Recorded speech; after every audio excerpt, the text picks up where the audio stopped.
രാജ്യത്തെ പുതിയ വിദ്യാഭ്യാസ മന്ത്രിയെ ചുറ്റിപ്പറ്റി വലിയ രാഷ്ട്രീയ വിവാദമാണ് ഇപ്പോൾ ദേശീയ തലത്തിൽ ചർച്ചയാകുന്നത്.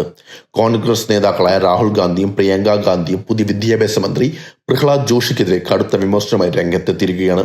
ബലാത്സംഗ കുറ്റവാളികളുടെ സംരക്ഷകൻ എന്ന വിശേഷണമാണ് അവർ ഉപയോഗിച്ചത്. ഇതോടെ പാർലമെന്റിനകത്തും പുറത്തും വലിയ രാഷ്ട്രീയ ഏറ്റുമുട്ടലാണ് ആരംഭിച്ചിരിക്കുന്നത്. എന്തുകൊണ്ടാണ് ഇത്തരമൊരു പരാമർശം ഉണ്ടായത്? എന്താണ് ബിൽക്കിസ് ബാനോ കേസ്? 2002 ഗുജറാത്ത് കലാപത്തിനിടെയാണ് രാജ്യത്ത് നടക്കിയ ബിൽക്കിസ് ബാനോ കേസ് നടന്നത്. 5 മാസം ഗർഭിണിയായിരുന്ന ബിൽക്കിസ് ബാനോ കൂട്ടബലാത്സംഗത്തിന് ഇരയാകുകയും അവരുടെ കുടുംബത്തിലെ നിരവധി പേരെ കൊലപ്പെടുത്തുകയും ചെയ്തു. അന്വേഷണത്തിനും വിചാരണയ്ക്ക് ശേഷം കേസിലെ 11 പ്രതികൾക്കും ജീവപര്യന്തം തടവ് ശിക്ഷ ലഭിച്ചു. എന്നാൽ 2022 ഗുജറാത്ത് സർക്കാർ ഈ 11 പ്രതികൾക്കും ശിക്ഷാ ഇളവ് അനുവദിച്ച് ജയിൽ മോചനം നൽകിയിരുന്നു. ജയിലിൽ നിന്ന് പുറത്തിറങ്ങിയ പ്രതികളെ ചിലർ മാലയണിച്ച് സ്വീകരിച്ച ദൃശ്യങ്ങൾ രാജ്യവ്യാപകമായി വലിയ പ്രതിഷേധത്തിനും വിമർശനങ്ങളും വഴിവെച്ചിരുന്നു. പിന്നീട് ഈ വിഷയത്തിൽ സുപ്രീം കോടതി ഇടപെട്ടു. പ്രതികളുടെ മോചന ഉത്തരവ് സുപ്രീം കോടതി റദ്ദാക്കുകയും ഗുജറാത്ത് സർക്കാരിന് അത്തരമൊരു ഇളവ് നൽകാൻ നിയമപരമായ അധികാരമില്ലെന്ന് വ്യക്തമാക്കുകയും ചെയ്തു. തുടർന്ന് പ്രതികൾ വീണ്ടും ജയിലിലേക്ക് മടങ്ങേണ്ടി വന്നു.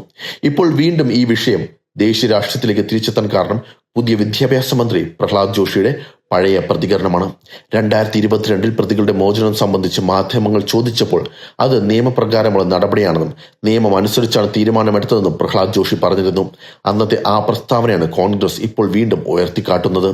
ലോക്സഭയിൽ സംസാരിച്ച പ്രിയങ്ക ഗാന്ധി സ്ത്രീകൾക്ക് നീതി ഉറപ്പാക്കേണ്ട ഒരു രാജ്യത്ത് ബിൽക്കിസ് ബാനോ കേസിലെ പ്രതികളുടെ മോചനത്തെ ന്യായീകരിച്ച ഒരാളെ വിദ്യാഭ്യാസ മന്ത്രിയാക്കിയത് തെറ്റായ സന്ദേശമാണ് നൽകുന്നതെന്ന് ആരോപിച്ചു.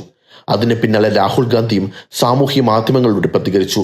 ബലാത്സംഗ കുറ്റവാളികളെ സംരക്ഷിച്ച നിലപാട് സ്വീകരിച്ച ഒരാളെ രാജ്യത്തിന്റെ വിദ്യാഭ്യാസ മന്ത്രിയാക്കിയത് അതീവ ആശങ്കാജനകമാണെന്നും അദ്ദേഹം വിമർശിച്ചു.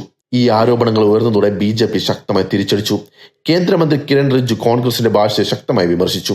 വ്യക്തിപരമായ അധിക്ഷേപമാണ് കോൺഗ്രസ് നടത്തിയതെന്നും സഭയുടെ നിലവാരത്തിന് യോജിക്കാത്ത പരാമർശമാണിതെന്നും അദ്ദേഹം പറഞ്ഞു. കോൺഗ്രസ് മാപ്പ് പറയണമെന്നും BJP ആവശ്യപ്പെട്ടു. അതേസമയം പ്രഹ്ലാദ് ജോഷിയും ആരോപണങ്ങൾ തള്ളി. തന്റെ പ്രസ്താവനയെ വളച്ചൊടിക്കുകയാണെന്നും രാഷ്ട്രീയ നേട്ടത്തിനായി പഴയ വാക്കുകൾ തെറ്റായ രീതിയിൽ അവതരിപ്പിക്കുകയാണെന്നും അദ്ദേഹം ആരോപിച്ചു. ഈ വിവാദം ഒരു വ്യക്തിയെക്കുറിച്ചുള്ള രാഷ്ട്രീയ വിമർശനത്തിൽ മാത്രം ഒതുങ്ങില്ല. സ്ത്രീ സുരക്ഷ, നീതിന്യായ വ്യവസ്ഥ, രാഷ്ട്രീയ ഉത്തരവാദിത്തം, പൊതുപ്രവർത്തകരുടെ പ്രസ്താവനകൾ എന്നിവയെല്ലാം വീണ്ടും ദേശീയ ചർച്ചയിലേക്ക് കൊണ്ടുവന്നിരിക്കുകയാണ്. ബിൽക്കിസ് ബാനോ കേസ് രാജ്യത്തിന്റെ നീതിന്യായ ചരിത്രത്തിൽ വളരെ പ്രധാനപ്പെട്ട ഒരു കേസാണ് കണക്കാക്കപ്പെടുന്നത്.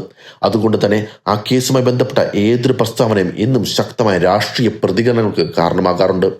ഇപ്പോൾ കോൺഗ്രസ് പറയുന്നത് വിദ്യാഭ്യാസം പോലൊരു നിർണായക മന്ത്രാലയത്തിന് ചുമതല വഹിക്കുന്ന വ്യക്തിയുടെ പഴയ നിലപാടുകളും പൊതുപ്രസ്താവനകളും ജനങ്ങൾക്ക് അറിയാനുള്ള അവകാശമുണ്ടെന്നാണ്.